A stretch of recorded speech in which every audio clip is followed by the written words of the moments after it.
Hey everyone, and welcome back to the channel. If you're a plant lover, you're in the right place. Today, we're diving into one of the most popular and toughest houseplants out there, the amazing ZZ plant. So, are you looking for a plant that practically thrives on neglect? A plant that won't give up on you easily and adds that perfect touch of green to your space? Well, you're going to want to stick around for this one.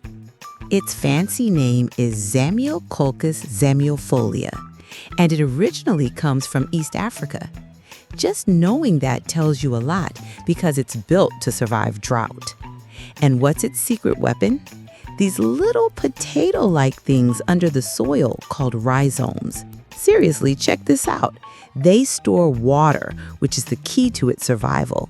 It's also why the ZZ is super sensitive to too much water, but can handle you forgetting about it for a while.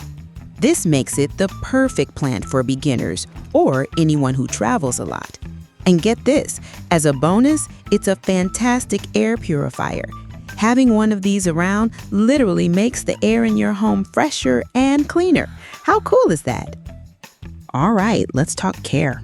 First up, light. The ZZ plant's #1 enemy is direct scorching sun.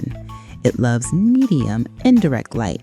The sweet spot is usually near a north-facing window or a few feet away from a sunny south-facing window. Now, I know figuring out light can be confusing, so here's a simple rule. No matter which way your window faces, just place your ZZ a few feet back from the glass. You can also use a sunblock shade cloth to filter the light. While it can survive in low light, it won't really grow much, and you might see it get a bit long and leggy. Next, the most important topic, watering. This is where people usually go wrong. Because of those rhizomes, the ZZ plant is a drama queen when it comes to overwatering and can get root rot in a heartbeat.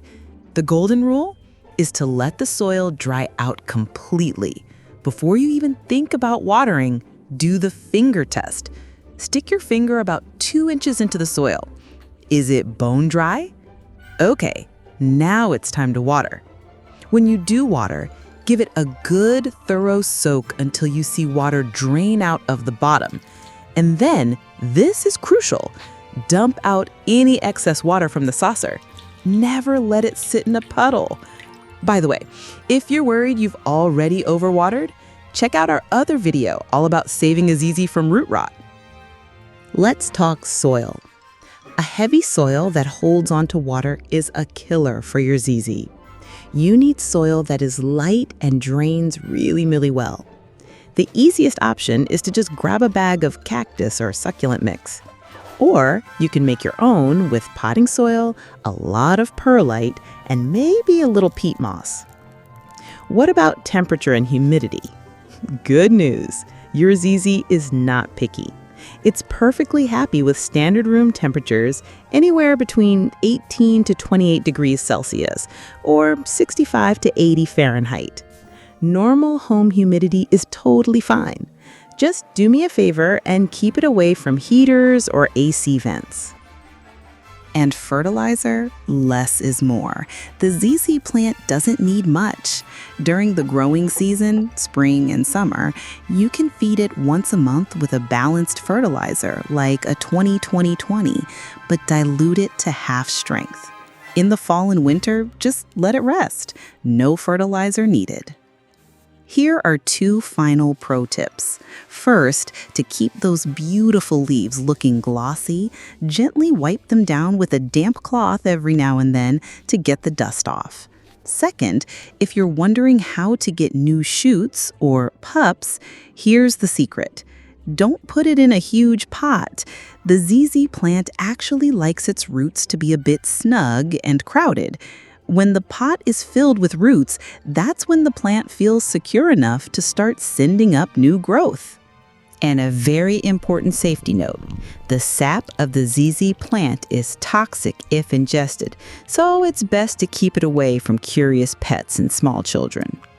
Okay, let's do a quick recap. Remember the big 4. Indirect light, water only when completely dry, use well-draining soil, and go easy on the fertilizer during the growing season. Now I want to hear from you.